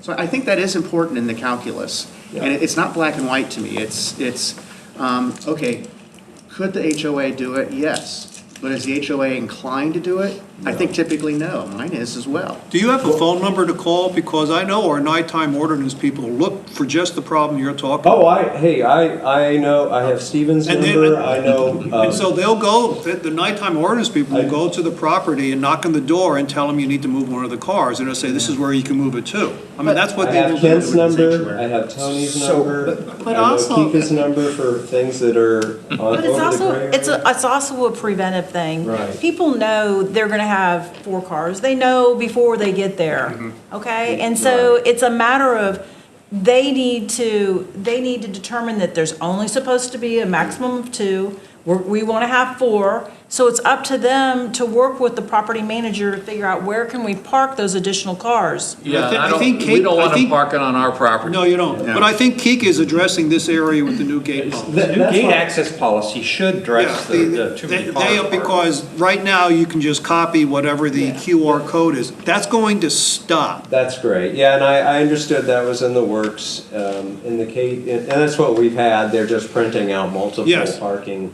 So Keek is going through a reinvention of that access policy, and they're not going to allow, somehow, I don't know what the mechanics are, you can't print more than one copy of that QR code. I don't know computerized how that works or not. Yeah. But that's supposed to be, because I've had conversations, that's coming, and your problem should be mitigated to a certain Yeah, extent. if that wasn't gonna be solved, I would say printing a third one is just, well, at least when you're allowed 2, should just not be a warning, it should just be an automatic ticket. Yes. That's a I just- fair, And the that's a ticket fair should point. go, So should it's go actually to intentional. the renter Yeah, because because it's intentional. that's an intentional figure it out. violation. And I do sympathize with what you're Just the saying, because we cleanup talked issues there. earlier in the conversation about perceived problems versus real problems, and we're looking statistically at problems as well, but there's perceived problems. And if homeowners feel like the burden of managing renters is on them, they're gonna be less receptive to renters. And so how do we take that burden off of the community to enforce rentals? Yeah, but the and buck get it in the has right to lane? stop somewhere. Yeah. And it really it has to be the owner who picks the right rental agencies, who pay attention and educate their renters. Help I them mean, be it flows- successful with It all that. flows down, but the buck has to stop with the owner, right? As opposed to the neighbor. So on this issue, Yeah. it's easy for you because you're, each driveway, you can see the 2 Oh. cars. But all the Now, other each dry ones, set paver. all the other purpose driveway. villas that have, a parking lot, you can't. And then I'm, like you said, we should manage it. I'm one of 3 people that live there full-time. I'm the only board member who lives there. We have boards, other boards and other regimes. Nobody lives there. Nobody on the board lives there. And so it's kind of like, is that my job when I'm walking my dog to look and check every car? You said they drive around. Well, they don't get out of a car Yes, they do. Yes, they do. to see that each that there's seven, there's so many with the same address no, they on? do. So that kind of thing, I'm good gonna ideas. push back a little bit Yeah. on that, Yeah, because I was we have on the first board of, HOA condo in DC, and the first member of the board here in our neighborhood association here. The board develops rules and regulations that benefit the entire community. It's actually the responsibility of the board to enforce those rules and regulations for the benefit of all. I mean, but otherwise, don't be on the board and don't elect somebody to the board that you think is, if you want the rules to be enforced, that's not going to do so. If we don't get enough people on the board, then it's taken over by Yeah. somebody else, I guess. I don't You know. live in nirvana. Yeah. Where you were in Washington and here, Yeah. there are more horror stories for HOAs than what you're describing, this great place you've got down to River, Riverview's a little unique, Yes. but believe because I me. know you had people renting homes there before you decided to stop it. Yes. I would have liked to have been a fly on the wall for that discussion with those people who were giving up all that rental money because the HOA said you can't rent. We had a lengthy, multi-year-long process backed by a lot of data, and it's the reason the covenants were overwhelmingly So you didn't have a majority of people renting? We did not. Okay. See, and we have 68 short-term rentals in our And- town of 100. It's not gonna happen. I mean, and I live there knowing that I'm gonna have What's your renters. neighborhood, Karen? Parkside. Okay. Parkside. But again, not just mine, hearing from other people, it is the printing out of the multiple things to get there. And that the passes are a problem getting through.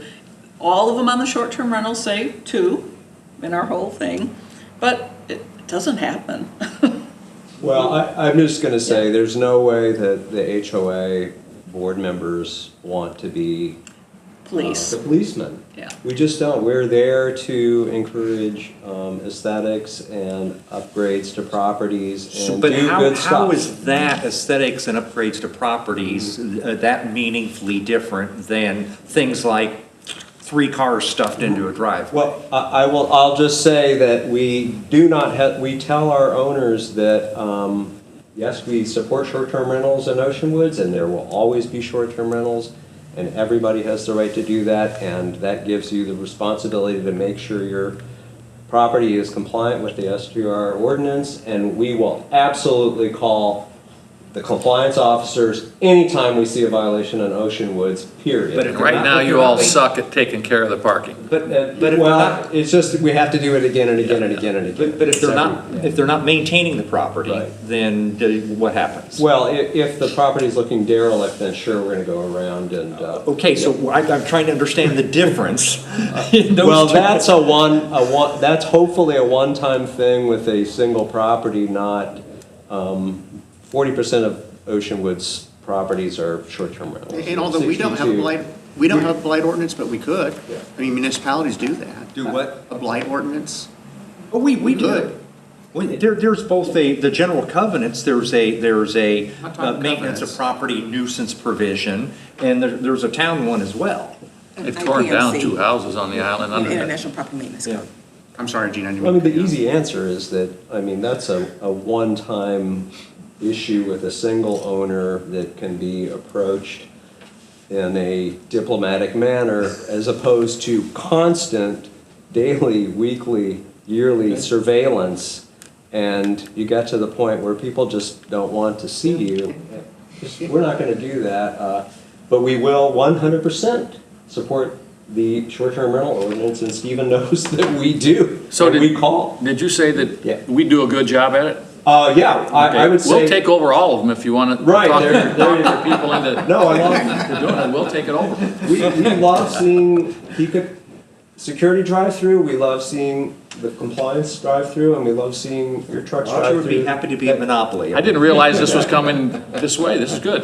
No, we like to keep a tidy neighborhood, that's. Yeah. All right, so to move our along, I put this on a list, so let's finish, at least get through the. Did you have Go ahead. something? Yeah, I just want to say You that got through your slides. I appreciate you bringing Right. these comments up. I'm sure almost done Yeah. I anyways. thought there were only 4 of them.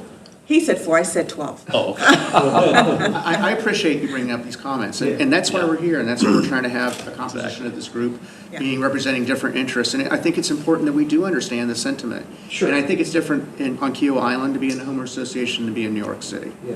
Well, I just want to say that the start of the comment was that the warnings, let's, think about how those need to be treated when you get a property with 30, 40 warnings, and it's the same thing happening over and over again, And that's one data point that we can pull together. After this, when we wrap up, we've taken some notes. I'll work with our co-chairs to, pull together whatever other information. You guys can email me if there's anything else you'd like to see. If we're able to pull it, we'll pull it. And then we'll also, of course, come up with another, some more meeting dates. What I did here is just a quick down and dirty peer community comparison. And this is just looking at Sullivan's Island. Of course, they don't allow short-term rentals at all, except for those that are non-conforming because they're grandfathered in. I looked at Beaufort, they have caps. Folly Beach, they went through a long process. They had an ordinance that didn't pass, and then finally it did pass for investment.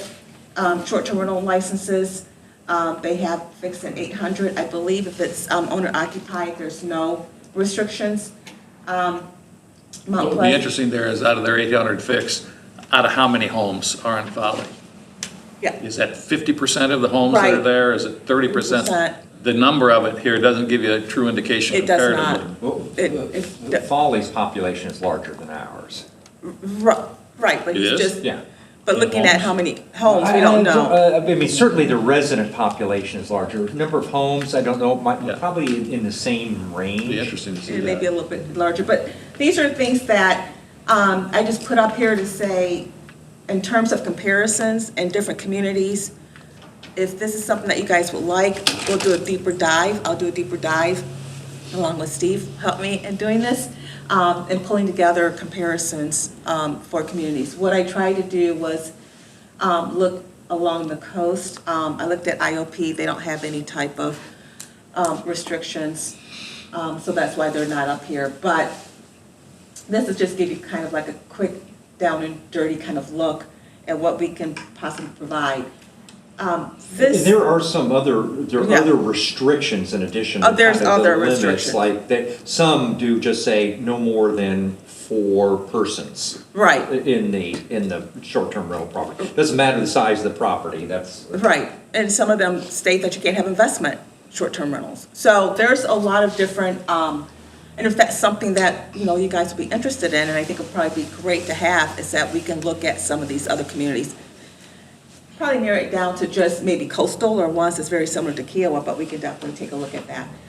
This next slide I put together, really all I'm just trying to show here is that in terms of restrictions, and this is just based on caps, we're not really at the top of that How spectrum. do you measure that?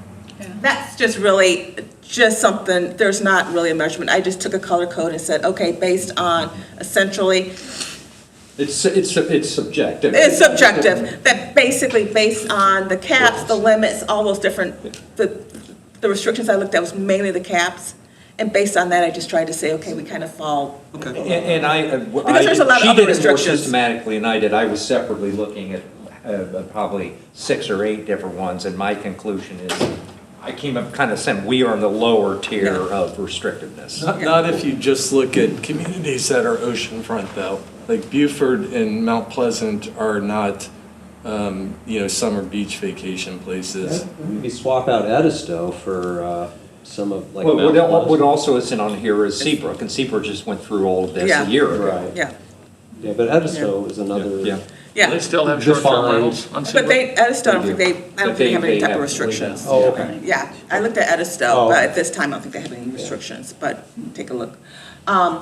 And this is just really, that was it. In terms of the slide, so I just want to, again, key takeaways, we're middle ground based on cap areas. Right now, our violations, just for the short-term rental ordinance, we have the PLL, And a lot of jurisdictions are looking at their short-term rental ordinance. We talked about fractional ownership, if that's the model that we want to also take a look at with regards to our current ordinance. All right, so Stephanie, thanks. The whole purpose of today was not to get into the detail, but to, as I mentioned a couple of times, to size the box. I think the box is pretty big, based on the conversations that we had today. But what I'm going to suggest, Stephanie, you and I and Lance can get together. I wrote down 8 different things that were discussed as issues and/or recommendations that can be topics of discussion in the next few meetings that we have. And I would suggest sending this initial list that you and I and Lance prepare out to this group, and they can see the starting point and they can feed back to us additional items that merit discussion. And I think that's where we should go next. And then moving forward, of course, we're going to have a list of, who knows, 15 different items or so. We can't go through each one of those at the next meeting, but we're going to have to pick 4 or 5 to discuss in detail and come up with a consensus of what we should or should not do. That's my recommendation for going forward. Lance, Do you think it's possible to start with the discussion? Is there a big enough problem to even change anything? Well, I said that earlier today. There may not be a problem that requires a massive overhaul, but I did hear certain things today that need to be addressed. The last topic was the parking. I think we need to at least, as a group, come to an understanding of how it's going to be addressed throughout the island. Are we just all going to call Is it a problem Steve? throughout the island? It is a problem in certain locations. I have heard from friends of mine that there are problems with parking. Is it going to be a problem once you limit the number of passes that go out? Good point.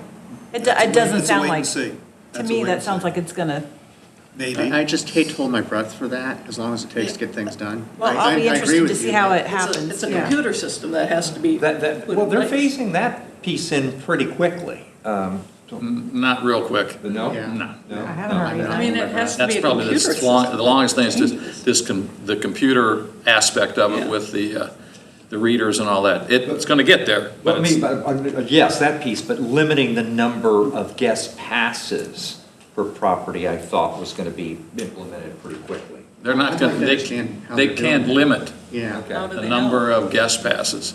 Particularly for the rental business, and our particular one, by covenant, Okay. we have access, and you can't limit it. Now, if they want to try to limit property owners to do it, I guess, yeah. I agree with What, can I say one thing with regards to parking? What I'm hearing is maybe, I don't know if it's more of an enforcement issue, because currently, right now, the way that our short-term rental business license process works is that when you apply for a short-term rental license, whomever's applying for that, they have to list, one, how many vehicles, or they have to list also, like if they have a garage and they have 2 parking spaces, they can't count the garage if it's not going to be available to the owners. So then they only have to say 2. What we've done, when we put this parking program in process, is that when licenses were renewed or new licenses, our code, and they say, okay, we're going to have 4 vehicles allowed to park there. Our code enforcement officers would go out there, confirm that, yes, you can do 4. If they go out there and say, nope, they can only fit 3, we'll go back and say, no, you have to change to 3. So I think from 6 years ago, when we had that huge problem, it's come down some, but I'm hearing that there still is a problem in certain areas of the community. but the citations, when we looked at all the citations for 25 and 24, and the number of citations in 25 was significantly low. How many of those were parking? Relatively few. We do Yeah. have those numbers. So I think it's hard to say It's that green section in the anecdotally pie. that we have a parking What's that? problem What's the if 25 numbers? I can't. The green section in the pie, that's how little. Oh, okay. Well, Roger, it's how you define a problem, because I do know from no, I'm serious, when I talked to Barrier Yeah, I Island, with closed my respect to computer down, citations, you're I don't correct. have it. Yeah. They're not issuing a lot of citations for parking. However, the nighttime ordinance group is out there knocking on the doors frequently to tell people to move cars. It doesn't result in a citation, but they are But are they giving those moving the warnings. cars? Pardon? Are the Yes. people then moving the cars? Yes. And that's what the enforcement And process ours is is supposed to overnight be. parking that we're dealing. Yeah, here's the data Not from what daytime. was put into Citizen Servant Watchtower from code enforcement. In 2025, the entirety of 2025, there were 360 total violations of bikes and beach gear. 330 of those were written warnings, only 11 were citations. There were a total of 64 parking and 3 different parking restrictions. So there were less than one per day for the bikes, Yep. and much, much less than Yeah, barely one a week. 12% of it, but close to it for the parking. So problem you're talking I just don't want us to go down a rabbit hole of saying we've got a parking that's what we problem. probably If need to statistically, talk we about. don't see there's a That's exactly understand. right. I And understand what you're if you look at, you know, what is the 10% that is 90% of the problem, it may be in Gene's neighborhood. We could have a task force to figure out your problem. Kiawah doesn't have a parking problem, we have some neighborhoods that do. Right. Well, even Gene Babnick's letter that he's sent out mentioned something that's happened in Ocean Woods, is that some renters take it upon themselves to park in what they think is a vacant cottage next door. And we've Lot of had it chutzpah. where the owner shows up. I'm thinking of one lady in particular with her 3 kids at 9 o'clock, and she had to go knocking on doors, which is a little that's scary in the unacceptable. Second Amendment world we live in, to find out, to park in our own parking spot Wow. and get the cars out of there. That is a call to So- tow truck. So Roger, so I agree with what you're saying, but I think we still should discuss, because I've received I've received certain amount of emails that want us to limit the number of short-term rentals, even lower the cap. I'm not saying that's a problem or not, but I think the community has contacted me and others, so I think it merits discussing it, because we have been receiving that feedback. Now, the answer may be there's not a problem, we don't need to do anything, but I think we need to discuss it. Similarly, I've had people in the community contact me, and they're rather forceful, saying, we need to get rid of this +2 policy. Yes. I'm not saying if it's a problem or not, but I think the same comment is, we've received that information and that feedback. I think we need to discuss it. And we may not change anything, but I think we need to discuss it. Well, and I think it goes to your comments about more owners staying here and in their own places. Then they notice more of things that the renters are doing too, or other homeowners or that's- whatever. But, you know, that's a fair point. where you might be hearing more things, where before it didn't matter because it was a renter and another renter, They and they weren't wouldn't here. know who to call anyways if there was an issue. So I do side with your Yeah. comment. I don't know if there's a problem to be fixed, but I think we should discuss it because we've received feedback. That's why I'm glad you all are the politicians doing what you're doing, and I don't really have to care if they call you about it, unless there's a tidal wave of people coming in there and saying, we've got a real problem and we need to solve a problem. You know, I'm on board. I understand your But if comment. it's a few people, I'm gonna call Russ, because he'll listen to me, and I'm gonna tell him we should do away with the +2. And everybody else who's got rental units now is going, what are you talking about? Why would you do that? So that's just my perspective on it. I mean, there's just. I understand. There's just a certain group of people that, even though they've rented their house or rented here before, become primary residents and don't want renters. And, you know, so that feedback's always going to happen. I think It Larry always was one of has. those. So, you know, we have a cap in place that has been effective in those areas. And if anything, rentals are flat or down. So So Big but issues. what are we going to discuss? I mean, Well, to be honest, I don't want this committee to turn into, a fishing trip for. looking for a problem. Right, and that. for a problem to It seems solve. like, based on the charts, that is Yeah. the I want direction. to fix that- this, I'm interested in fixing this problem. Oh, the Start parking it. problem? Yeah. Oh, well, yeah, and it's, in the grand scheme of the world, it's not the biggest problem of all Right. time. I don't really have a problem with +2. I think it makes all kind of sense. I also enjoy, we're year-round residents in Ocean Woods, the only year-round residents out of 62 cottages. I actually enjoy most renters because they bring in this just interesting Energy. new people to talk to. See Otherwise, it would be kids just instead of just this old stale people. backwater. I love the fact that we can go to Night Mirror and now there's the I bowling really alley think that and the all plus that stuff. 2 adds to your vehicles that are coming. Well, it may very well do that, but it makes sense to me. So I don't have a problem with any of those things. I do want to, Brad would be like, oh God, he's not going to bring up, there is an issue that I would like to consider discussing on this committee, and I'm curious about your position on it, and that is e-bikes. I do believe that the majority of e-bikes are brought onto the island by short-term renters. I do believe that, and I don't think that's just trying to blame everything on short-term renters. And I'm just baffled as to why they are not included in the short-term rental ordinance. Because, and I'm curious if I were the resort, why would I want e-bikes? They would be a maintenance nightmare. I constantly see renters riding your green bikes into the ocean. And I'm like, well, that bike is now all but destroyed. And of course, it's a liability issue. They are really a public health crisis.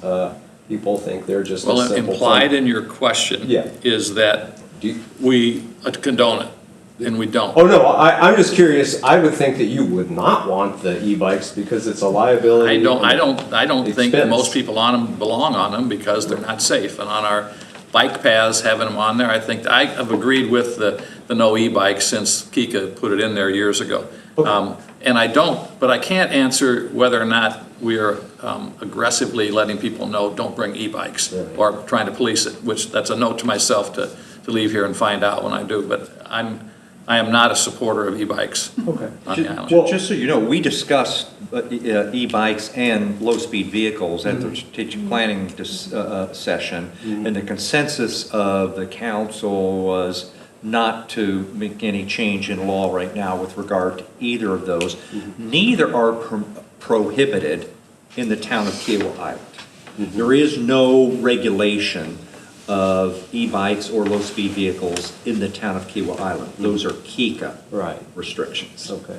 And part of the consideration for that, if I recall properly, was recognizing that Freshfields Village is part of the town of Kiawah Island, for example. And so making a town ordinance change affects that as well.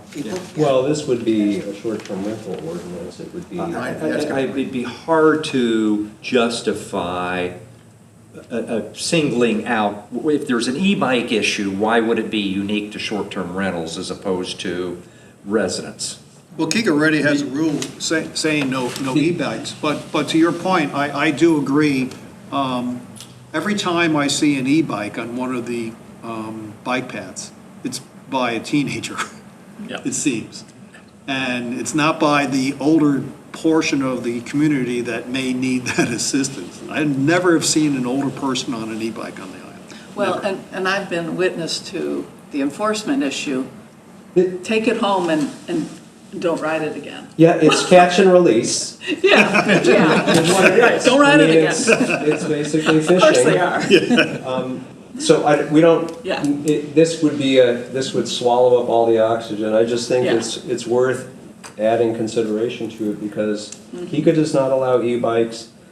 E-bikes are not allowed on the beach, so town of Kiawah does enforce e-bike prohibition on the beach, and yet. Whose prohibition is that then? The bikes are it was originally just no motorized vehicles was extended on the beach as part of the beach management ordinance. I just personally have no issue with class 1 e-bikes on the beach myself. It's not anything other than class 1. I think class 1 would be helpful for people, but there's not a lot of people appreciate the distinction between class 1, class 2, and class 3.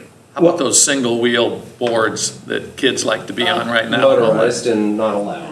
Oh, I know they're not, I'm just saying. Knocking over marathoners? Well, Those hoverboards? and again, we'll suck up all the oxygen, but my Yes. argument would be, and I will send you the New York Times article that was.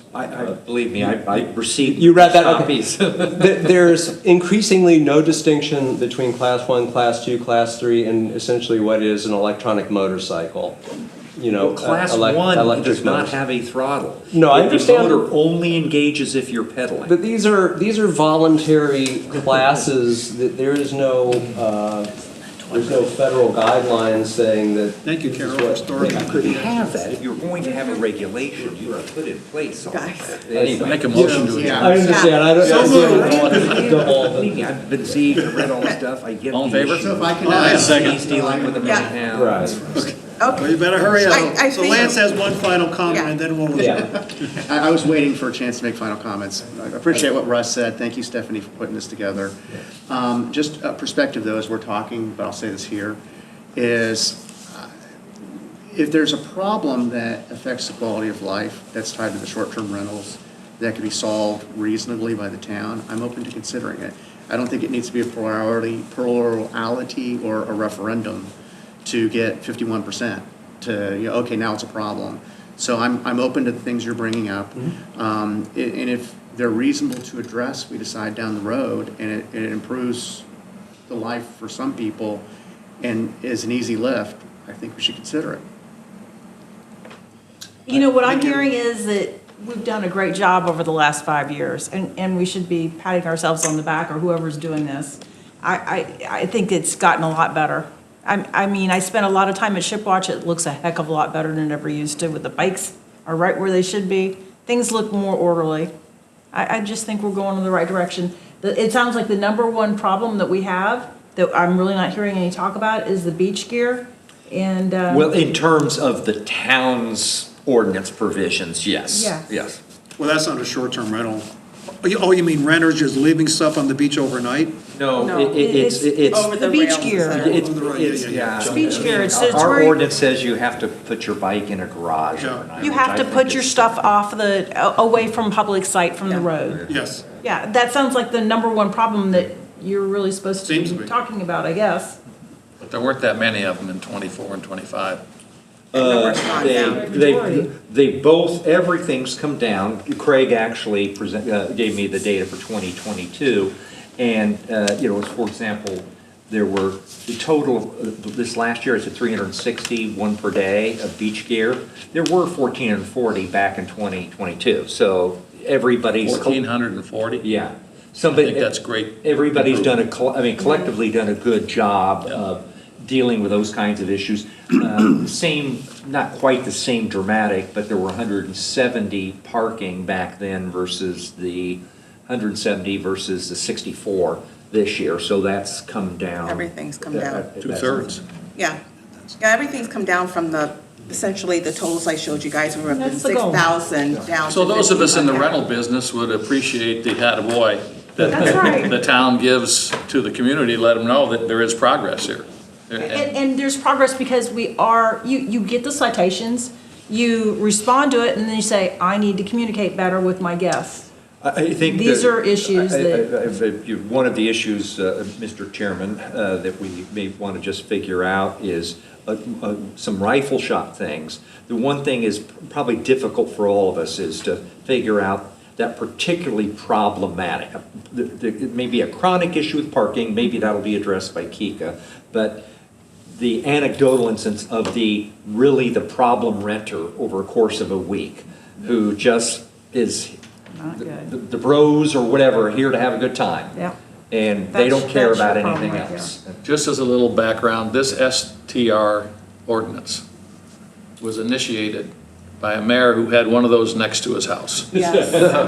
And decided something had to be done, and that's how this got started. So it does impact you if you are in the right place. The wrong neighbor. Wrong neighbor.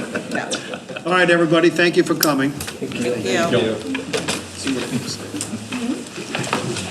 Thanks. We just need to email Matthew. Because that didn't happen on. Yeah. Keep from getting